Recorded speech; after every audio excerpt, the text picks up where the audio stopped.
नमस्कार साथियों, दृष्टि आईएएस की इनफोकस सीरीज में आप सभी का एक बार फिर से स्वागत है। आज के इनफोकस में बात करेंगे चीन की, चाइना की कोविड पॉलिसी की, जीरो कोविड पॉलिसी की। उसके अलावा चाइना जो आंकड़े छुपा रहा है पूरी दुनिया से, उसके पर्याप्त साक्ष्य अब हमारे पास उपलब्ध हैं कि कैसे चाइना अपनी मौतों की संख्या को डाउन प्ले करता है, ओवर काउंटिंग से बचता है और ऐसे रोगियों को जिनकी मृत्यु कोविड के लक्षणों की वजह से हुई है या कोविड के आफ्टर इफेक्ट्स की वजह से हुई है, उनको रोकने की कोशिश करता है, छुपाने की कोशिश करता है। चर्चा क्या है? चर्चा दरअसल ये है कि कोविड का एक नया वेरिएंट आया है BF.7। आपने इसका नाम भी सुना होगा और आजकल ये चर्चा में है क्योंकि भारत सरकार इसको लेकर के कुछ ऐसे निर्णय ले रही है जो आने वाले भविष्य में हमारे लिए शायद थोड़े से चिंताजनक हो सकते हैं। प्रधानमंत्री नरेंद्र मोदी जी ने एक मीटिंग भी की उच्च स्तरीय, जिसमें कहा गया कि लोगों को एक बार फिर से मास्क की तरफ बढ़ना चाहिए, पब्लिक प्लेसेस में मास्क लगाना चाहिए। आज खबर आती है कि हांगकांग, चाइना, ताइवान और ऐसे देशों से जहां BF.7 का विस्तार है, वहां से आने वाले रोगियों के लिए या पैसेंजर्स के लिए इन जनरल जो टेस्टिंग है कोविड की, वो कंपलसरी हो गई है और उसमें RT-PCR टेस्टिंग जो तरीका है उसको मैंडेटरी कर दिया गया है कि अगर आप बाहर से आएंगे तो आपको ये टेस्ट जरूर कराने होंगे। तो भारत जब इतने प्रिकॉशनरी मेजर्स ले रहा है, उसके अलावा भारत में आज के आंकड़े के अनुसार करीब 293 केसेस भारत में आए हैं, तो क्या चाइना में यही स्थिति है? क्योंकि जो म्यूटेशन हुआ है वायरस में, उससे पहले भी बहुत सारे वायरसेस आ चुके हैं, जैसे इसके जो म्यूटेड फॉर्म्स हैं जिसमें BA, BA.2, BA.3 और अप टू 5। तो ये BA.5 का एक सब वेरिएंट है जो BF.7 है। तो ये इतना खतरनाक है नहीं है, उस पर चर्चा अलग करेंगे, लेकिन अगर चाइना में स्थिति इतनी गंभीर है कि रोज हजारों केसेस इसमें आते हैं, तो क्यों चाइना इसको डाउन प्ले करता है, इसी को समझने का प्रयास करेंगे। चर्चा क्या करेंगे? चर्चा करेंगे कि चीन में दरअसल स्थिति क्या है और क्या जो नॉर्मल स्थिति है उसके अलावा भी कोई परिस्थिति प्रिवेल कर रही है जिसको चाइना छुपाना चाहता है। उसके अलावा क्या चाइना के डेटा पर भरोसा कर सकते हैं, क्योंकि चाइना जितना बंद है वैश्विक स्तर पर, उसके लिहाज से क्या इंटरनेशनल मीडिया को या ऐसे संस्थानों को जो इंडिपेंडेंटली काम करते हैं, क्या उनको चाइना अपने क्षेत्र में घुस के उसके कोविड के आंकड़ों की जांच करने देगा? ये भी देखना आवश्यक है। और फिलहाल के आंकड़े क्या कहते हैं, चाइना में दरअसल आंकड़े क्या हैं?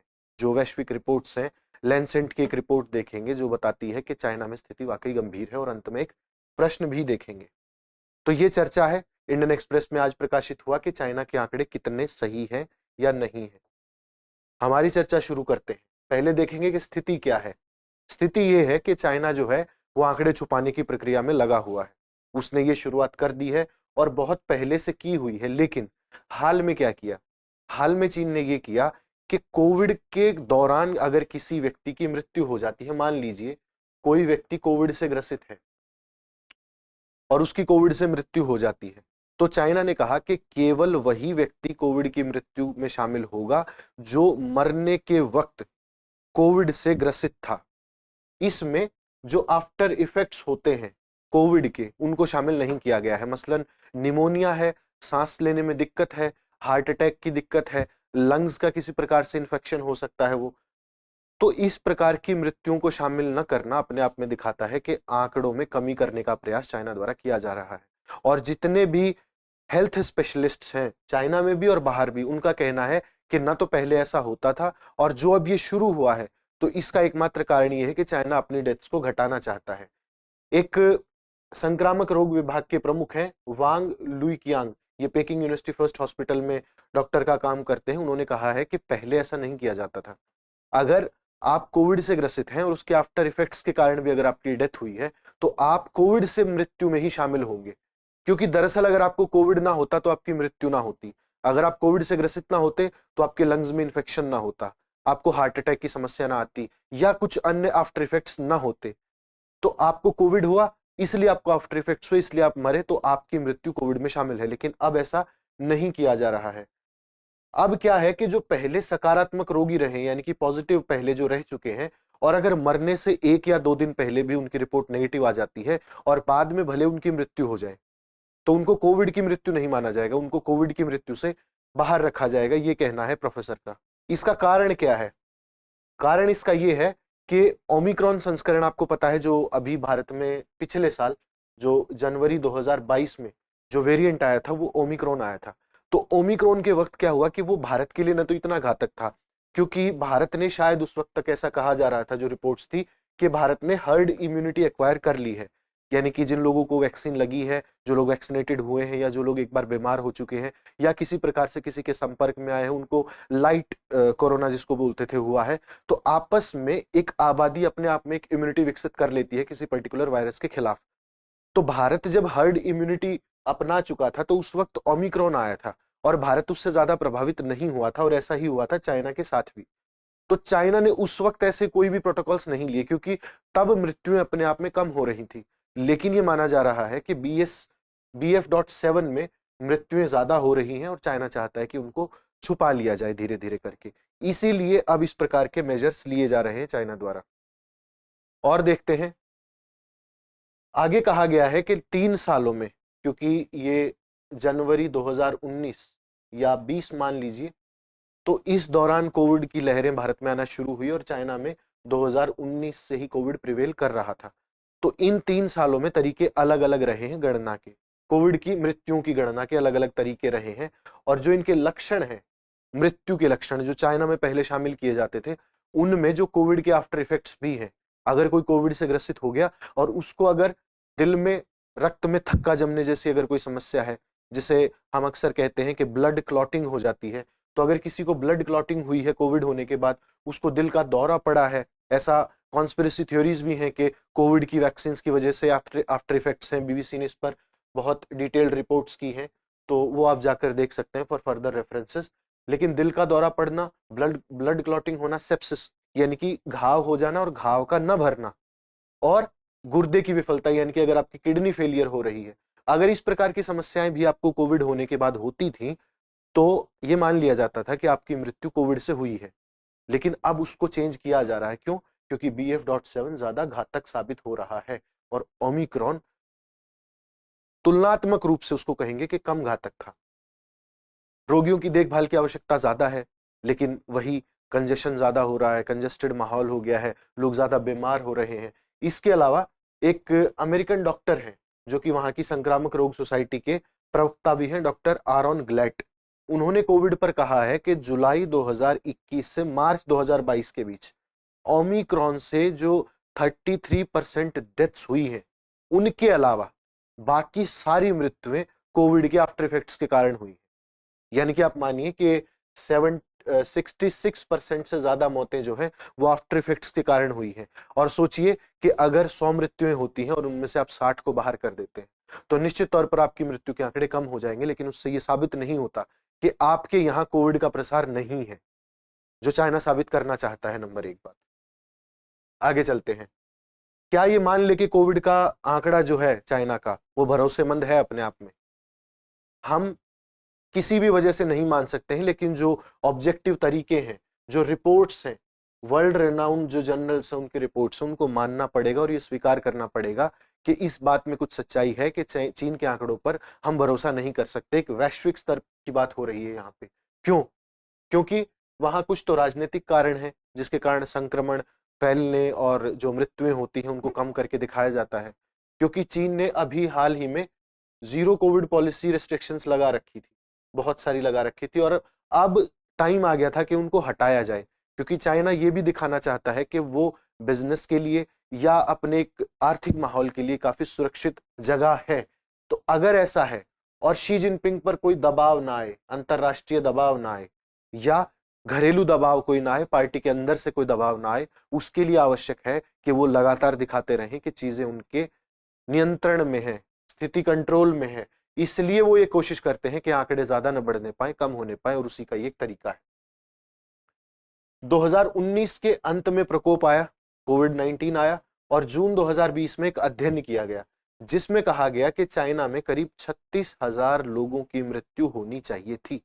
जो वैश्विक रिपोर्ट्स हैं या जो आंकड़े हैं जो पूरे विश्व से उठाए गए थे या इकट्ठा किए गए थे, उनके आधार पर देखा गया कि चाइना में 10 गुना मृत्युएं कम हुई है जो चीन के आंकड़े थे उनसे। यानी कि आप मानिए कि ये करीब 3,600 मौतों का आंकड़ा चाइना ने दिया था 2020 में और 2019 से लेकर के, और ये करीब 36,000 होना था। तो 10 गुना कम मृत्यु रिपोर्ट करी थी चाइना ने उस टाइम पर भी। और जैसा हमने पहले कहा था कि लांसेंट की एक रिपोर्ट का हवाला हम देने वाले हैं, तो ये लांसेंट की रिपोर्ट प्रकाशित हुई जिसमें 74 देशों से आंकड़े इकट्ठा किए गए थे। उसमें चाइना ने कहा कि 4820 मृत्यु रिपोर्ट करी और इसके अलावा करीब 18,000 मृत्युएं और ज्यादा हुई हैं चाइना में। जो इंडिपेंडेंट रिपोर्टर्स हैं जिन्होंने खुद आंकड़े इकट्ठा किए हैं, वो गए हैं, उन्होंने कोई सैंपल साइज इकट्ठा किया है, उसके आधार पर कहा कि 18,000 मृत्युएं होनी थी, लेकिन रिपोर्ट कितनी हुई है? केवल 5,000। इसके अलावा ऐसा नहीं है कि केवल चाइना ऐसा करता है। हम कह रहे हैं कि चाइना का डेटा भरोसेमंद है या नहीं है, हो सकता है ना हो, लेकिन ये कोई एकमात्र ऐसा फैक्ट नहीं है जिसके ऊपर हम टोटली किसी को ये कह दें कि चाइना गलत कर रहा है। क्यों? क्योंकि पूरे विश्व की धारणा ये रही है, एक ट्रेंड रहा है पूरे विश्व का कि मृत्युओं को कम रिपोर्ट करना है। क्यों? क्योंकि इसी रिपोर्ट में ये कहा गया, लैंसेट रिपोर्ट में, कि 2021 और 22 के दौरान करीब 18.2 मिलियन मृत्युएं होनी थी या दरअसल हुई है, जबकि रिपोर्ट कितनी हुई है? केवल 5.94 मिलियन। तो आप देखिए कि करीब 13 मिलियन मृत्युएं जो है वो रिपोर्ट ही नहीं की गई है। तो जब पूरी दुनिया ऐसा करती है, पूरे विश्व में ऐसा होता है, तो चाइना क्यों ना करे? तो क्या चाइना ऐसा करने से कुछ गलत करता है? बिल्कुल नहीं करता है। चाइना का अधिकार है, जो करना है कर सकता है, वो सॉवरेन कंट्री है, इंडिपेंडेंट कंट्री है। लेकिन नुकसान क्या होगा उससे? नुकसान भी आगे देखेंगे। उसका सबसे बड़ा नुकसान ये होगा कि वो रिसर्च एंड डेवलपमेंट को डिरेल कर रहा है पूरी दुनिया की नजर से। अगर वो ये कहे कि BF.7 वाकई घातक है, तो उसके लिए हम वेरिएंट्स बना सकते हैं, उसके लिए हम वैक्सीन बना सकते हैं, क्योंकि जो पुराना वायरस था, जो कोविड सार्स वायरस था, वो म्यूटेट होके BF.7 बन गया है। और जो वैक्सीन थी, ये कहा जा रहा है कि वो इतनी हेल्पफुल या इतनी फायदेमंद नहीं है BF.7 के लिए। एक कारण और भी है जिसकी वजह से हम ये मान सकते हैं, जो हमने पहले कहा कि रिपोर्ट से हम ये नहीं कह सकते कि आंकड़े इतने रिपोर्ट किए, ज्यादा किए, कम किए, लेकिन जो जमीनी हकीकत है उससे वो नहीं बदल जाती। कैसे नहीं बदल जाती? लोग शमशान के लिए संघर्ष कर रहे हैं। चाइना में ऐसे रिपोर्ट्स आती हैं, BBC ने मुख्तलिफ रिपोर्ट्स की हैं, तो उसमें हम देखते हैं कि चाइना में वाकई शमशान के लिए संघर्ष है। लोगों को कतारों में लगकर या टाइम लेकर के इस तरीके से अपने जो मुर्दा हैं, जो जिन लोगों की मृत्यु हुई है, उनके परिजनों की, उनका अंतिम संस्कार वो कर रहे हैं। लेकिन आधिकारिक मृत्यु का आंकड़ा नहीं बढ़ता है। और चाइना तो यहां तक कहता है कि हम जीरो कोविड पॉलिसी जो हमारी थी, जो हमने रिस्ट्रिक्शंस लगाई थी, उनको हटाने वाले हैं। तो ये कॉन्ट्राडिक्टरी बातें हैं कि एक तरफ मृत्यु का आंकड़ा बढ़ता है, कोविड का आंकड़ा बढ़ता है, और चाइना कहता है कि हम जीरो कोविड जो रिस्ट्रिक्शंस हैं उनको हटा देंगे। तो सच क्या है? सच जानना बहुत जरूरी है, और सच ये है कि कहीं ना कहीं चाइना इसमें गफलत करता हुआ पाया गया है। जो अलग अलग रिपोर्ट्स हैं मीडिया संस्थानों की, जो वहां जाकर अपने इंडिपेंडेंट जर्नलिस्ट्स के थ्रू या कुछ ऐसे डॉक्टर्स के थ्रू जो उनको असली रियल अकाउंट्स देते हैं, उनके हवाले से बताते हैं। तो फिलहाल के आंकड़े क्या हैं? फिलहाल के आंकड़े ये हैं कि चाइना ने अपनी जो जीरो कोविड पॉलिसी थी उससे रिस्ट्रिक्शंस हटाने के फैसले कर लिए हैं, जल्दी ही हटने वाले हैं। और 20 दिसंबर को जो ओवरऑल उनकी मृत्यु दर है उसमें कटौती हुई है, यानी कि चाइना के यहाँ मृत्यु कम हो रही। और अभी तक कुल मृत्यु जो रिपोर्ट की गई है BF.7 से, वो 5,241, यानी कि करीब 5300 के आसपास की डेथ्स हैं। लेकिन इनको माना जा रहा है कि 10 गुना ज्यादा हैं जो ग्राउंड पर कहा गया है उनसे। एक और चीज है, चाइना के ये जो है राष्ट्रीय स्वास्थ्य आयोग, इससे पूछा गया कि क्या वाकई आप लोग मिसलीड कर रहे हैं किसी प्रकार से पूरी दुनिया को मृत्यु के आंकड़ों पर? तो इन्होंने संदेहास्पद, एक संदेह उत्पन्न करने वाली परिस्थिति पैदा कर दी। उन्होंने जो भी अनुरोध आए थे, जो एप्लीकेशंस आई थी, या जो लोग पूछ रहे थे, उनका तुरंत जवाब नहीं दिया। उन्होंने बहुत सोच समझ के, बहुत समय लेके इस प्रकार से जवाब दिया। तो ये दिखाता है कि कहीं ना कहीं वो एक विचार विमर्श करके शायद उस पर पर्दा डालने की कोशिश कर रहे हैं। हो सकता है, बहुत संभव है।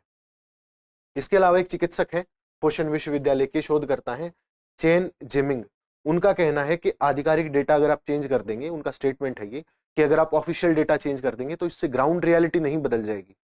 जो जमीन पर हम महसूस कर रहे हैं वो नहीं बदला जाएगा। क्यों? क्योंकि आप लोग निरंतर, एक तो आप टेस्टिंग कम करते हैं। वो कहते हैं कि आंकड़े कम क्यों आते हैं, डेथ्स कम क्यों होती हैं? वो कहते हैं कि आप लोग टेस्टिंग ही नहीं करते हो। तो जब आप टेस्टिंग नहीं करोगे तो मृत्यु होंगी कहां से? किसी को कोविड जब आप किसी रिपोर्ट में लिख के नहीं देंगे कि इतने लोगों को कोविड है, तो फिर वो जैसे मरे, आप तो उनको रिपोर्ट करने वाले हैं नहीं। दूसरा, पहले मॉनिटरिंग होती थी। जब शुरुआत में आया, जब कहा गया, ये कॉन्स्पिरेसी थ्योरीज आई कि चाइना इसको as a bio weapon use करना चाहता है, या चाइना इसे बनाना चाहता है पूरी दुनिया को खत्म करने के लिए, या अगली पीढ़ी के नेक्स्ट जनरेशन वॉर वेपन्स के लिए ऐसा कर रहा है, तो उस टाइम पर काफी सख्त निगरानी में रखा गया था लोगों को। कि हमारी जनता, हमारे लोग इससे आहत ना हो, किसी प्रकार से क्षतिग्रस्त ना हो उनका शरीर। लेकिन अब ऐसा नहीं है। अब ऐसा लगता है कि चाइना ने उनको खुला छोड़ दिया है मरने के लिए।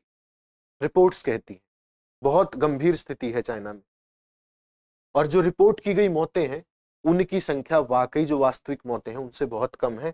ये फोशन विश्वविद्यालय के इन शोधकर्ता का कहना है। अब वो आगे ये भी कहते हैं, जो चाइना में आजकल एक बातचीत चलती है, जो डिस्कोर्स जिस प्रकार का है वो ये है कि चाइना ऐसा चाहता है कि अगर आपको कोविड है और अगर आप कोविड से ठीक भी हो गए, आपको कोविड के आफ्टर इफेक्ट्स हैं, लेकिन आप किसी जाकर के बस से टकरा गए और आपकी मृत्यु हो गई, तो कहते हैं कि क्या हम उसे भी कोविड की मृत्यु में शामिल कर लेंगे? नहीं, बिल्कुल नहीं करेंगे। लेकिन इसका यह मतलब नहीं है कि अगर कल को उस व्यक्ति की आफ्टर इफेक्ट से डेथ हो जाती, अगर वो बस से न टकराता, तो आप उसे शामिल नहीं करते। करना चाहिए। ये एक डिबेट है पूरी वेस्ट की और चाइना की। ये जो अमेरिकन जितने भी शोधकर्ता हैं या जो प्रोफेसर्स हैं, चिकित्सक हैं हॉस्पिटल्स में, या जो अपने मेडिकल इंस्टीट्यूट चलाते हैं, उनका कहना है कि चाइना रिसर्च एंड डेवलपमेंट को कहीं ना कहीं मिसलीड कर रहा है, उसे ऐसा नहीं करना चाहिए। लेकिन चाइना का ये कहना है कि अगर हम ऐसे हर मृत्यु को कोविड की मृत्यु मानने लगे, तो हम तो ओवर काउंट कर देंगे मृत्युओं को, फिर तो हमारे यहाँ कोई आंकड़ा ही नहीं बचेगा, फिर सारी दुनिया समझेगी कि चाइना ने फैलाया और चाइना और ज्यादा फैलाता है। संभव है, लेकिन ये तरीका नहीं है डेथ्स को कम करने का। 2020 में वुहान में एक रिपोर्ट प्रकाशित हुई थी, एक रिसर्च पेपर प्रकाशित हुआ था, जिसमें वॉशिंगटन विश्वविद्यालय के रोग विज्ञानी हैं डॉक्टर माई हे, वो शामिल थे। वो क्या कहते हैं?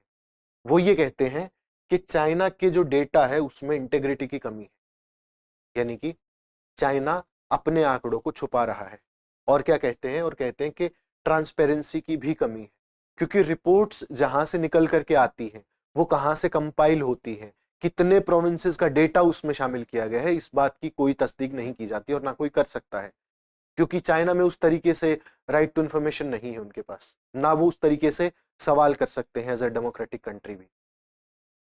तो प्रोफेसर साहब का ये कहना है कि अगर ऐसा रहा और पारदर्शिता और इंटेग्रिटी में लगातार कमी रही, तो क्या होगा कि हम अपने अनुसंधान और विश्लेषण यानी कि रिसर्च एंड डेवलपमेंट को डीरेल कर देंगे और हम डेटा का प्रयोग ही नहीं कर पाएंगे, क्योंकि डेटा इस लिहाज से भी जरूरी है कि अगर किसी व्यक्ति की मृत्यु हुई है किसी देश में, तो हम अच्छे तरीके से यह जान पाएंगे कि कितनी डेथ्स ओमिक्रॉन में हुई है, कितनी BF.7 में हुई है, कितने कोवसार्स जो एक्चुअल जो कोविड-19 था उससे हुई है।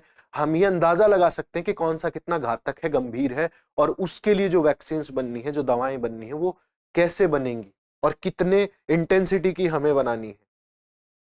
आगे कहते हैं कि आंकड़े अगर आप इसी प्रकार से जारी करते रहे, जो प्रोफेसर साहब हैं कहते हैं, जो डॉक्टर साहब हैं, उनका कहना है कि अगर आप इसी प्रकार से आंकड़ों को लगातार गुमराह करते रहे, तो क्या होगा? जनता में पहली बात तो विश्वास की कमी आएगी और घबराहट पैदा हो जाएगी, और घबराहट पैदा करना जनता में अपने आप कोई अच्छा कार्य नहीं है चाइना जैसे देश के लिए, क्योंकि वहां फिर बहुत सारी राजनीतिक उथल पुथल भी हो सकती है, आर्थिक उथल पुथल भी हो सकती है, सारे कारण है उसमें, सारी समीक्षागत चीजें हैं। लेकिन फिलहाल के लिए इतना कि चाइना अपने आंकड़ों के साथ हेरफेर करता है। अब एक प्रश्न देख लेते हैं, हमारी आज की चर्चा खत्म होती है। प्रश्न ये है कि चीन द्वारा कोविड से होने वाली मृत्यु के आंकड़ों पर गैर जवाबदेही निदान में होने वाले अनुसंधान को कैसे प्रभावित कर सकता है? आपको बताना है कि चाइना जो मिसलीड कर रहा है अपने डेटा के ऊपर, वो कैसे मिसलीड कर सकता है research and development on Covid vaccine या एनी वायरस इन जनरल। तो आज की चर्चा यहीं खत्म करते हैं, आपसे फिर मिलेंगे इन फोकस में, तब तक के लिए धन्यवाद।